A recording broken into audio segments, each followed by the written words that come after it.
سورہ قدر کی ابتدائی آیات پڑھی، شاید آپ کو تعجب بھی ہوا ہوگا کہ میلاد کے موقع پر سورہ قدر کی تلاوت۔ اس کا میلاد مصطفیٰ صلی اللہ علیہ وسلم سے تعلق کچھ اس طرح ہے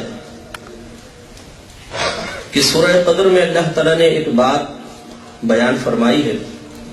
کہ اِنَّا أَنزَلْنَاهُ فِي لَيْلَةِ الْقَدْرِ، کہ بے شک ہم نے قرآن کو اس رات میں نازل فرمایا۔ وَمَا أَدْرَاكَ مَا لَيْلَةُ الْقَدْرِ، اور تو نے کیا جانا کہ لیلۃ القدر کیا ہے؟ لیلۃ القدر خیر من الف شہر، لیلۃ القدر 1000 مہینوں سے بہتر ہے۔ گویا کہ لوح محفوظ سے آسمان دنیا پر جب قرآن نازل ہوا تو رات اتنی متبرک ہو گئی کہ اللہ تبارک و تعالیٰ نے اسے 83 سال 4 ماہ سے زیادہ اگر کوئی عبادت کرے اس سے بھی افضل قرار دیا ہے۔ اور نبی کریم صلی اللہ علیہ وسلم کا فرمان ذیشان ہے کہ تم شب قدر کو رمضان کی آخری عشرے کی طاق راتوں میں تلاش کرو۔ گویا کہ واقعہ تو ایک دفعہ ہوا تھا، لیکن جب جب قیامت تک وہ رات آتی رہے گی اللہ تبارک و تعالیٰ کی طرف سے برکات کا نزول جدید ہوتا رہے گا۔ تو سوچئے کہ جس رات میں قرآن نازل ہوا وہ قیامت تک کے لیے بابرکت ہو جائے، تو جس رات میں صاحب قرآن تشریف لائے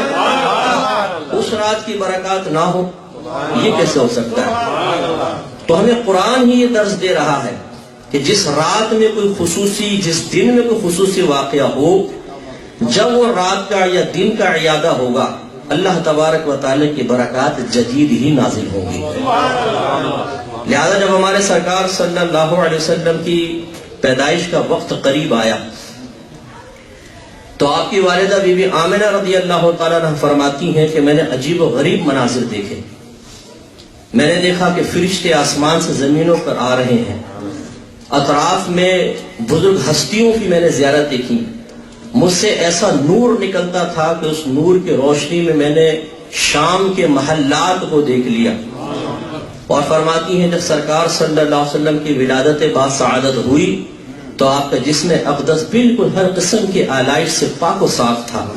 اور میں نے یہ دیکھا کہ آپ سجدہ ریز ہیں اور اپنی دونوں شہادت کی انگلیاں اٹھائے ہوئے ہیں۔ اور اللہ تبارک و تعالیٰ نے آپ کی پیدائش کے وقت جتنی عورتیں حاملہ تھیں، پیگنٹ تھیں، سب کو بیٹے عطا فرمائے۔ اور وہ سال انتہائی قحط کا سال تھا، لیکن جب میرے آقا صلی اللہ علیہ وسلم پیدا ہوئے ہیں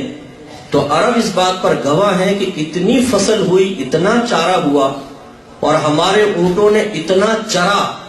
کہ ہمیں گمان ہوا کہ چربی کی کثرت کی وجہ سے ان کے جسم پھٹ جائیں گے۔ تو اس کو سنۃ الفتح والابتہاج کا نام دیا گیا کہ یہ اللہ تبارک و تعالیٰ کی طرف سے انعام اور خوشی کا سال ہے کہ جب اللہ تبارک و تعالیٰ نے سرکار کی پیدائش پر عورتوں کو لڑکے عطا فرمائے، قحط سالی کو دور فرمایا، ناتواں کو توانا کر دیا، کمزور کو مضبوط اور طاقتور کر دیا، تو جب جب یہ اوقات آتے رہیں گے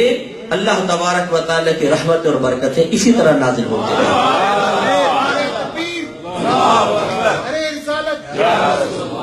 تو اس لیے ایسے جب مواقع آئیں تو سمجھدار انسان وہ ہے کہ جو آپ میں سے بہت سارے بزنس مین بیٹھے ہوں گے، جب سیزن آتا ہے تو پھر آپ اس سیزن سے فائدہ اٹھاتے ہیں۔ یہ نیکیوں کے جو سیزن آتے ہیں اس میں بھی سمجھداری کا مظاہرہ کرنا چاہیے۔ تو جو شریعت نے خوشی کے اظہار کے جائز طریقے ہمیں بتائے ہیں ان طریقوں سے اظہار خوشی کرنی چاہیے، مثلا آپس میں مبارکباد دینا، رحمت کونین صلی اللہ علیہ وسلم کے فضائل و مناقب کو بیان کرنا، نعتیہ محافل کا انعقاد، کھانا بنانا، لوگوں کو کھلانا، نیت یہ کرنا کہ اللہ کے لیے کھلا رہے ہیں لیکن ثواب نبی کریم صلی اللہ علیہ وسلم کی بارگاہ میں پہنچ جائے۔ اور یہ اچھی طرح یاد رکھیں یہ ہمارے سرکار صلی اللہ علیہ وسلم کی عادت کریمہ ہے کہ جب کوئی آپ کی خدمت کرتا ہے سرکار اظہار عاجزی کرتے ہوئے اس کو احسان سے تعبیر فرماتے ہیں۔ حالانکہ کون سرکار پہ احسان کر سکتا ہے؟ یہ تو ہمارے لیے عزت افزائی ہے کہ سرکار ہماری خدمت کو قبول فرما لے، لیکن میرے آقا صلی اللہ علیہ وسلم نے حضرت ابو بکر صدیق رضی اللہ تعالی عنہ سے فرمایا کہ اے ابو بکر جتنے بھی لوگوں نے دنیا میں مجھ پر احسان کیا میں نے اس کا بدلہ دنیا میں ہی ان کو اتار دیا، دے دیا، لیکن آپ کے احسانات کا بدلہ اللہ تبارک و تعالیٰ بروز قیامت خود عطا فرمائے گا۔ تو میرے آقا صلی اللہ علیہ وسلم کی عادت کریمہ ہے کہ کوئی اگر خدمت کرتا ہے اس کو احسان سے تعبیر کرتے ہیں اور کسی کا احسان رکھتے ہی نہیں، بدلے میں عطا فرما دیا کرتے ہیں۔